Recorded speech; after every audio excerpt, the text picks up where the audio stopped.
a lot longer, but I know you have. I know I've already spoken about it a lot, so I No, guess that's you can fine. I take mean, it. it's an inexhaustible topic. Literally, if we Yeah, had 10 hours, you could talk about it and not run out of things to say about all the there's a absolutely. new one every day, isn't there? Just about. Yeah, Like I today mean, you're tweeting about something called social. What is that? It's on your that's your latest Twitter um, utterance there. it's. I think it manages. The thing about this is that it was a private beta. I signed up for it. I don't know, 3 4 months ago, and I signed up for these things knowing what they are. I think it helps you manage your contacts.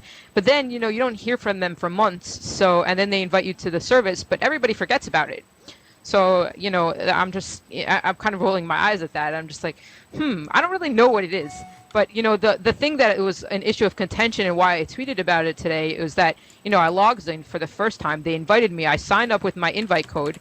And the first thing they asked me was, how much would you pay for the service if you could pay for the service using the, in Rainbow's idea that Radiohead tried? And I'm thinking to myself, I don't really remember what this service has to offer to me. I don't know what benefits it has. I'm not paying anything. So I said immediately, like I sat there and I was like, what kind of like I thought it was a little socially awkward of a question. I mean, I understand that they're looking to make money, but they probably should build their a loyal user base first. So, especially because I don't even remember what it has to tell, like what it is. So the first thing immediately after that, I emailed and I'm like, how am I supposed to know this? I'm not. There's no way I'm going to answer this question in a way that'll benefit you if you're not going to benefit me. I mean, I literally had been on the site for 10 seconds, and that was my question. I didn't remember what the site was. I needed my memory to be refreshed. Unfortunately, I don't think they thought about it that way, and so I have no idea what the site is yet. Well, they're So comparing themselves on their blog to Mobile Me, and I don't even know what Mobile Me is yet because I know I got I'm switching over the new iPhone software and all that, but my Mobile Me hasn't even kicked in yet, so I don't even know what that is, and they're comparing themselves to that here. yeah, this is my phone. Okay. It is not an iPhone. that So I that don't was really my know. next question. I was going to ask you to show us all your tech gadgets and tell us about your Uh, hardware environment. Well, my hardware environment. Yeah, I don't really know what mobile me. Back to that, I don't know what mobile me is, and I can't really tell. Like, I honestly have to look at social and to see what benefits that'll have for me and if at all I'll be using it. But with regards to my gadgets, I'm sitting on a laptop right now on my couch. You see, this is my little maroon background. I mean, this is my desk, literally. I mean, my lap is my desk. I like it. It's really nice. I have a number of little gadgets connected to my laptop via USB. So I have my Trio with my connection right there. Um, and I have an iPod Touch, but I don't have an iPhone. And I think it just unplugs. But um, I'm not. I love gadgets.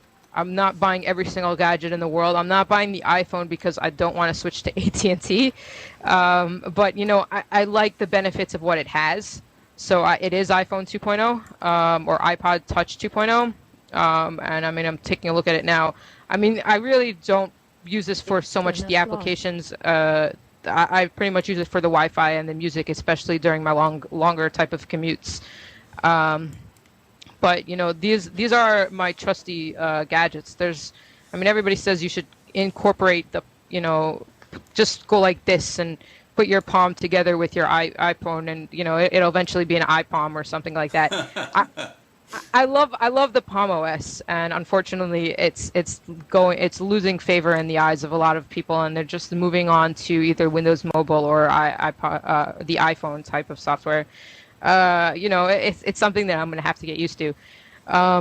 But yeah, in terms of gadgets, I mean, that's what I take with me. I have I don't even know where it is, but I have a small Canon PowerShot SD 1000 that I use for photos, and sometimes if I want to, and it's hard because it's such a schlep to take with me.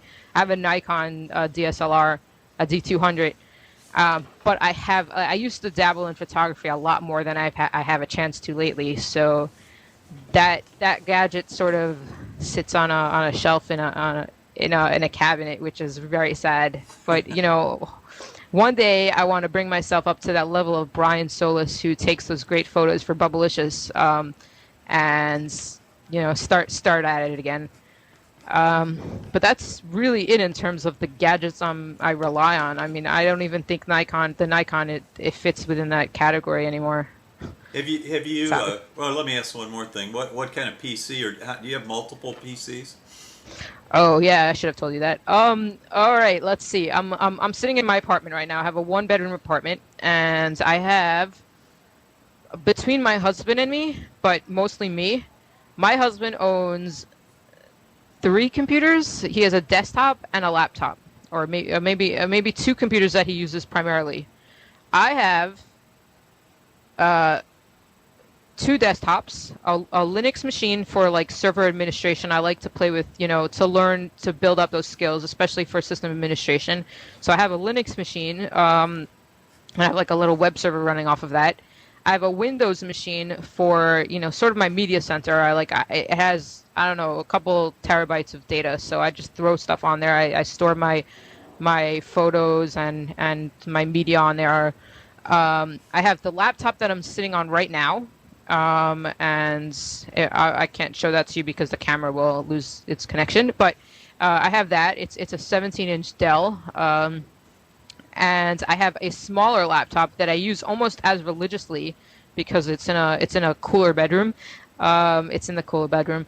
It's a Dell 700M 12-inch, which I take to conferences and has photos, like pictures of my Web 2.0 software that or blogs that I'm really addicted to on the back of that. And I have a Mac. I have another laptop that I use for testing life hacker software for the most part. It was my old laptop, and I kind of moved on from there because it sort of just kind of became obsolete over time. And I have a MacBook Air, which is still in a box. I won it in a contest, and I'm waiting to learn the Mac, but I haven't really had time. So, yeah. Well, good. And now you live in a dense city. Have you been to Austin, Texas? I have for South by Southwest, actually. How would you compare life in Austin, Texas to life where you are in New York, in the Bronx?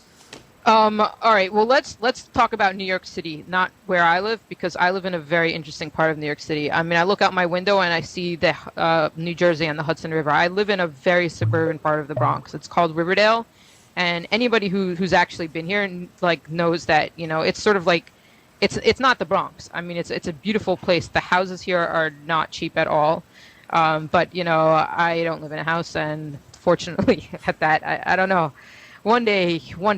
But to compare, the density of New York City to Austin, it's hard to compare. I mean, I've only been there for a week during South by Southwest, so I mean, I might have experienced it during a completely different time with all these tourists walking around and these film geeks and interactive geeks, because that's what South by Southwest caters to. It's definitely it's a little scary. It's not as crowded. And in a way, that's a little scary because you see some interesting people walking down the street in Austin, and you're like, will they come chase me to my hotel? And I kind of felt that at nights, especially when you're walking from those parties, and there's a lot of drunk people coming from parties too.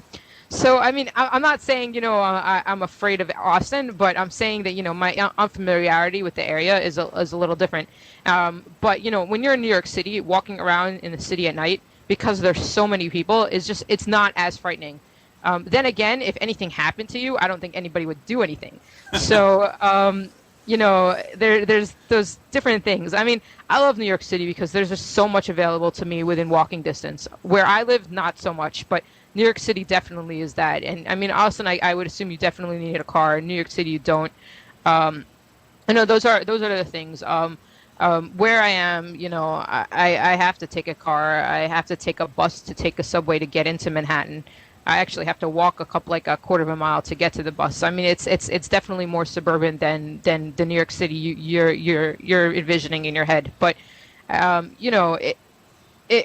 different areas, and from that perspective, I love New York City, and I don't think I could, I love visiting Austin for South by Southwest, but it's great that it's during like the March because I couldn't go there in the summer.